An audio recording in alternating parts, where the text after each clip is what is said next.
I had heard about sidewalk counseling for years and years, and I knew that someday I should do it. It's a calling. God has asked me to do this, and I know He's calling other people. He was calling me for years, and it just took me too long to get out here. She and her husband drove into Planned Parenthood. They slowed down, rolled down the window. I offered them a brochure. She took it. I had just enough time to say, please look at this before you go in, and that God loves you and your baby. He dropped her off at the back door, turned around and came out right away. I talked to him for more than a minute, giving him the information I give everybody, that abortion wasn't necessary, that this was not what they wanted to do, that she would regret it. So about 5 minutes later, she came out and asked if she could talk to someone.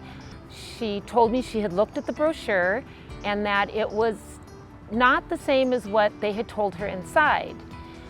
They had told her that there was really nothing there at all, that it was very, very small, and she wanted to know what was really there. I explained to her that her baby was very small, but there was a heartbeat and a little body, and if she wanted to walk with me to Abrea, we could have an ultrasound done and she could see just how big her baby was. When we got to Abrea, they explained that they weren't doing ultrasounds that day, but that they could show her with a fetal model and some pictures how big her baby was. I asked her if she would be okay with that, and she turned to me and said, no, I want to see my baby. So I offered to take her to Wakota.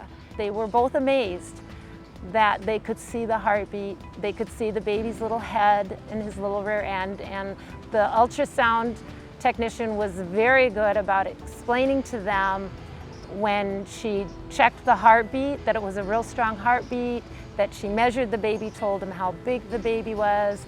They were awed. Her husband even said, this is amazing.